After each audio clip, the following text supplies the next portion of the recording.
Probably some of my best memories of spring growing up.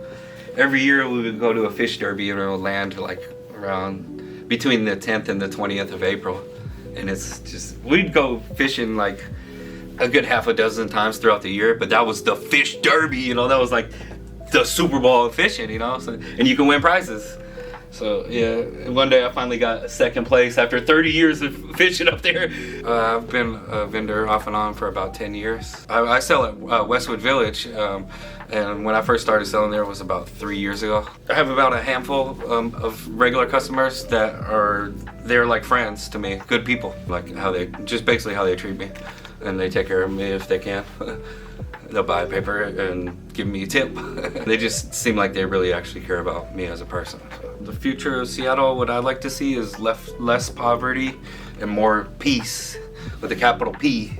And that just doesn't mean just like non-violence or like, you know, like not picking a fight with somebody or not jumping somebody or something. That means like opening the door for somebody, being polite, being neighborly. You know, if somebody's down and out, you got a handful of change and they're broke, hook them up, you know, or whatever. Like, buy somebody a burger if they're hungry, you know what I mean? Like that kind of peace, you know? It doesn't have to be like just non-violence. Some of the projects that I've done in the advocacy program with Real Change and through Real Change was the one that I remember most that kind of sticks out is speaking in front of the city council.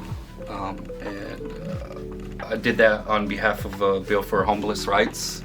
And it's hard. It's hard to speak in front of like professional people and like a big group of people. But it's fun. It's cool. You get your voice heard.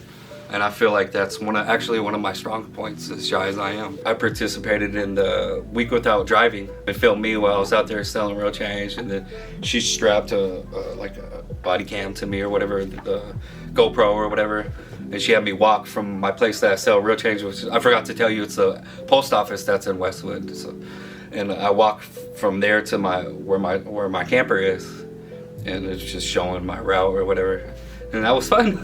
The Week Without Driving was like, it's what got me kind of the ball rolling. A lot of it was just plain simple encouragement from Kat, just being fed up with all kinds of nonsense that you see from day to day. You just gotta, I guess, walk a mile in somebody else's shoes. We all put our pants on one leg at a time, and we all deal with hardships, whether you know we have a place to stay at night with a beautiful view or we're just sleeping in a tent. We're all human. We all have emotions, and I just see that there's a helping hand and there's support systems out here, and I love it, and Real Change is a bridge for that. What I would like to say to all the Real Change supporters out there is just plain and simply just thank you, all caps, thank you.